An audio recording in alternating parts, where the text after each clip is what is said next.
5 minutes pour apprendre le concept des flexbox HTML, CSS, c'est parti. Flexbox, à quoi ça sert? Quand tu as plusieurs éléments et que tu souhaites les ordonner par exemple en ligne ou en colonne, tu peux utiliser plusieurs méthodes, comme inline-block ou grid ou flexbox. Comme inline-block n'est plus trop utilisé de nos jours, je te recommande d'utiliser flexbox ou grid. D'ailleurs, si tu es intéressé par un tutoriel sur grid, n'hésite pas à le faire savoir dans les commentaires et à t'abonner. Donc déjà, comment ordonner des éléments en ligne? C'est très simple. Imagine que tu as le code HTML suivant. Tu as 3 divs, 2 divs qui sont imbriqués dans une div principale, div 2 et div 3.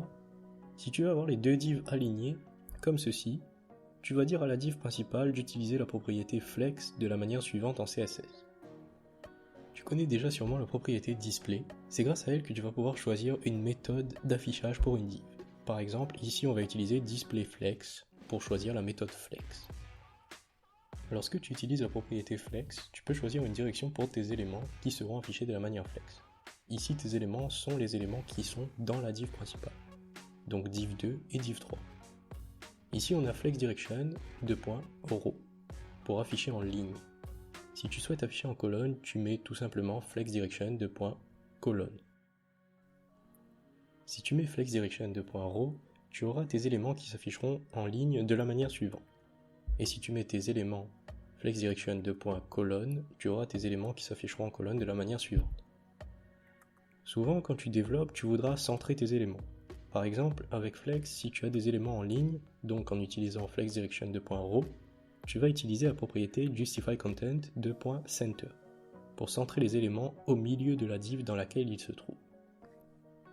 Par exemple, si ta div fait cette longueur et que tu as deux éléments à l'intérieur, et que tu utilises justifyContentCenter, tu obtiendras ceci. Sinon, tu peux utiliser justifyContent avec start ou end.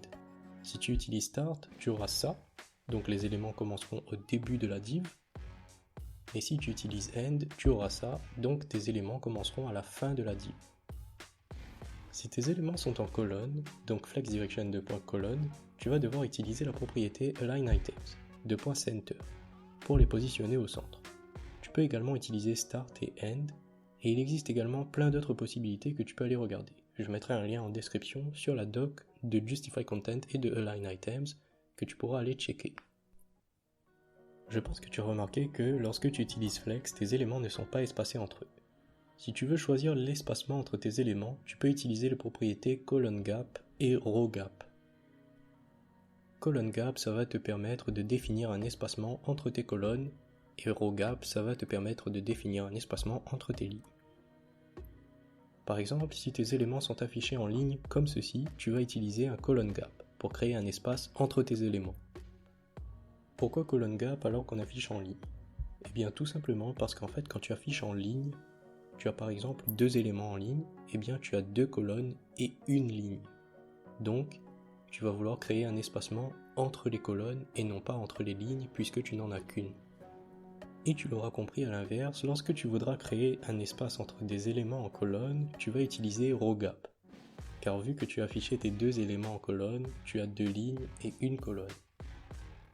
Parfois, si la div qui contient tes éléments est petite et que tu as beaucoup d'éléments à l'intérieur, par exemple 4 éléments en ligne dans une div de 100 pixels de large, tu remarqueras que les éléments ne s'affichent plus correctement et qu'ils se resserrent les uns sur les autres.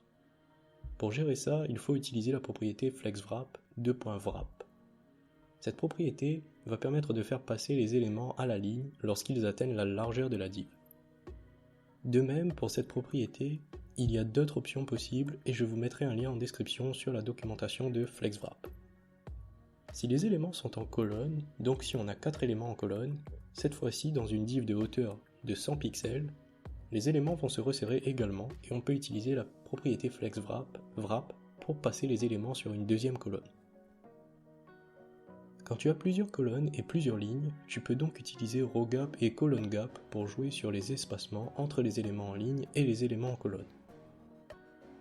Par exemple, deux colonnes de lignes, on peut utiliser rowGap.10px pour avoir un espacement de 10 pixels entre les éléments en ligne. Et colonneGap 20px pour avoir un espacement de 20 pixels entre les éléments en colonne. J'espère que ce tutoriel t'aura aidé, si c'est le cas n'hésite pas à déposer un pouce bleu et à t'abonner pour plus de tutoriels. N'hésite pas à commenter également pour me dire quel tuto tu aimerais avoir sur cette chaîne, et je tiens à préciser que je n'ai absolument pas couvert toutes les options qu'offre Flexbox ici, car il faudrait des heures et des heures de tutoriel pour aller dans les détails. Mais tu as ici une bonne base qui te permettra de commencer à utiliser Flexbox pour tes prochains projets.